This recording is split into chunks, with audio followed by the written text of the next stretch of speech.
Hi guys, I'm Andrea and I'm back from the dead. I've been gone from my channel for like 3 weeks I think, but I've just been really busy with life and work and things, which is why I'm filming this video at 11:42 p.m., which is why I'm wearing a Dallas Cowboys shirt and a Snuggie thing. I participated in Booktube Secret Santa this year, which was hosted by Michaela, and I just finished wrapping up my present. And it's gonna go in the mail tomorrow. So I wanted to open the one I received in the mail on camera today. I know this package is from Canada. It said, so I'm really excited to see what's in here. So let's open it up.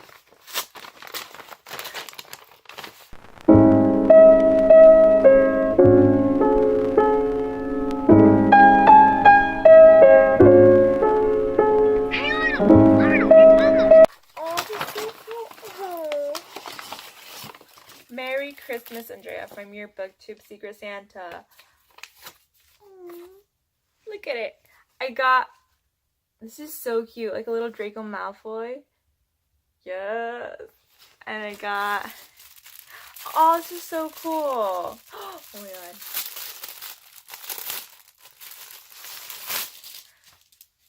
I got a Slytherin flag. Is the flag? Oh, dude, this is awesome. And then a book.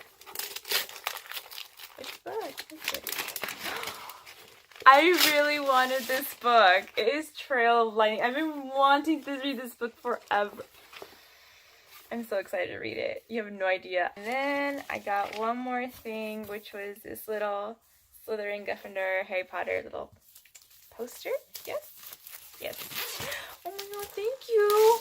This is really nice. So I want to say thank you to Kylie who got me this present from Canada. Kylie, this is so nice. Like literally so nice. I'm super excited to read the book and to hang up all my Slytherin gear. Thank you. Okay, so I hesitate to call this November wrap up just because some of these books I didn't read in November. I read them like last week or yesterday or things like that. So that's why it's not exactly called November wrap up, but these books I did have on my TBR for the month of November. I did not get through my entire TBR because I've been on this giant slump that looks like is finally ending, which is why I'm finally making videos again. Okay, so the first book that I read that kind of got me out of the slump is this. Beyond the Sixth Extinction, a post-apocalyptic pop-up created by Sean Shealy, illustrated by Jordi Solano, and this was sent to me by Wonderkind PR. And I think this book is amazing. It takes place in the year 4880, I believe, no, 4847, and then the world is in this district called the District of Chicago. They're going through the ruins of society and humanity, ranging between the years 1837 and 2620. And just kind of talks about all the different species that are found in this very weird and almost alien-like future. It has really cool pop-ups. This one right here is called the Rex Roach. And what's really cool about this pop-up is that this Rex Roach is supposedly like almost life-size. And what I really like about this book is that it's very much based on I guess current society and like facts. Like they didn't just make up random things and with baseless claims. Like they're all kind of based on very specific things. My favorite one in this is called where'd it go? It's near the end and it's called The Road Trap because it's literally terrifying. One second there. Literally terrifying. Okay. Road Trap. Can you guys guess what this is? Did it focus? Can you guess? It is a rodent that is trapped in a wall.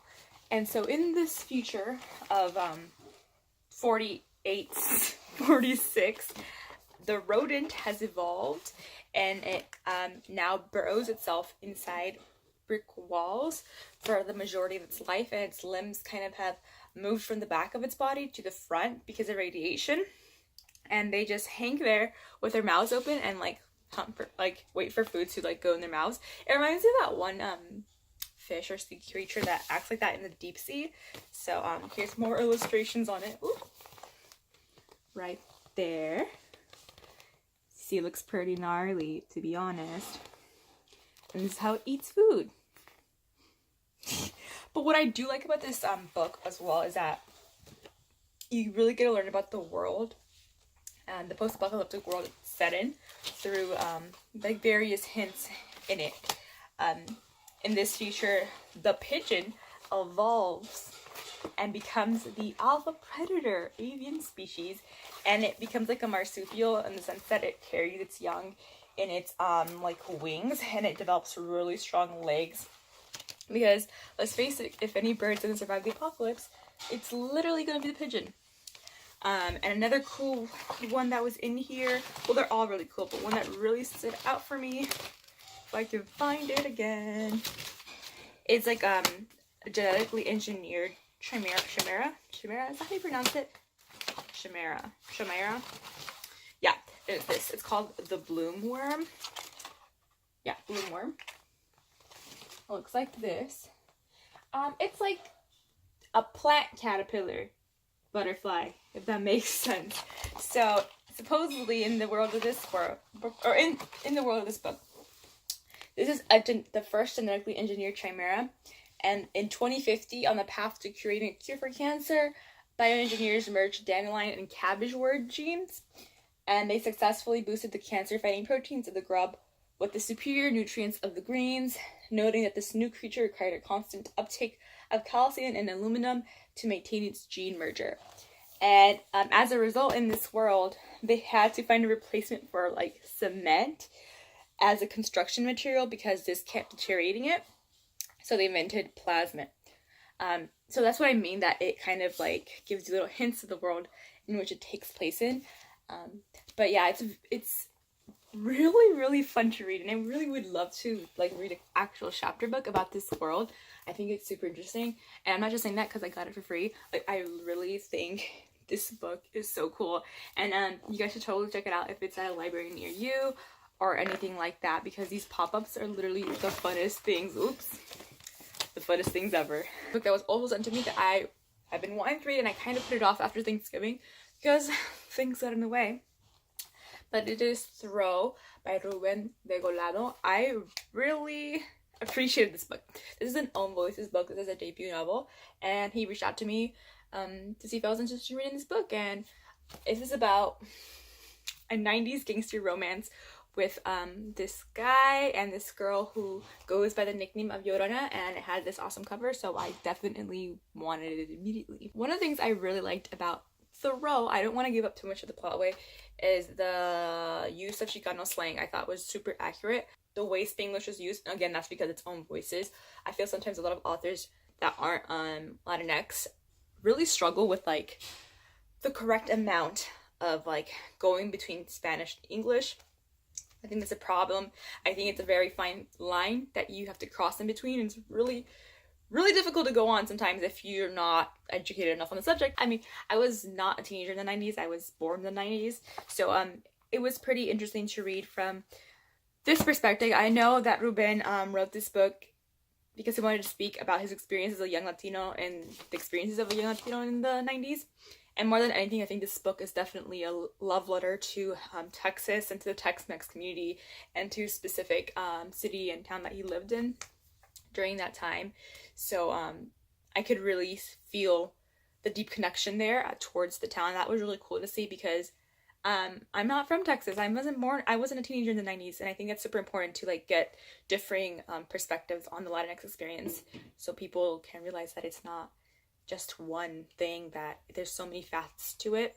There is unifying factors to it, but in reality there's so many different little bits and pieces to it that it's important to not kind of combine that all into one, because in a way it's kind of dangerous and it creates harmful stereotypes. Other books that I'm planning to read during this month and after I finish this video basically are these. I got Dry, and it's a signed copy. I got it on Black Friday, so it's been a while since I bought it. Oof, can you see it? So Dry takes place in California in the near future where the water runs out and martial law is enacted and riots break out. So that's what this is about. It's very near and dear to my heart because as a Southern Californian that lives in the desert, this is a very real thing. I made like this entire like Bookstagram rant on like this place called the Salton Sea, which is California's largest man-made lake and largest lake in general, that is on the brink of totally destroying Southern California because it is shrinking and drying, and the lawmakers do not want to put the effort or money into solving the problem because it is way too expensive and there's no real solution to it. Because why just Google it, guys. If not, you'll hear a long ass rant about it. So yeah, I'm really excited to read Dry. I'm probably gonna be making a book review on this one. So the next book I got for $5 was Lost Stars by Claudia Gray, and it is the journey to Star Wars The Force Awakens. Star Wars book. I read a bunch of Star Wars fan fiction, so I'm guessing this book and me are just gonna get along just fine. One of the reasons why I was slacking reading in the month of November is because I was literally just reading Star Wars fan fiction. Yeah, I'm stoked for this. I love Star Wars, and I need my Star Wars fix this December since we have no new movie this year. Besides these books, I also bought Certain Dark Things by Silvia Moreno Garcia on ebook. It is about Aztec vampires in Mexico City, which I heard only good things about, so I'm super excited to finally finish that one. I bought it on ebook about a month ago. Yeah, because I tried finding the book in Barnes & Noble and I couldn't find it, so I like impulse bought it in Barnes & Noble on Kindle on Amazon. So yeah, I'm really looking forward to reading these things. I hope I read them and I don't just slack and start reading Star Wars fanfiction again, because that is a real possibility with me. And yeah, thanks guys for watching this video and dealing with this camera quality. And I hope to see you guys next time. Bye.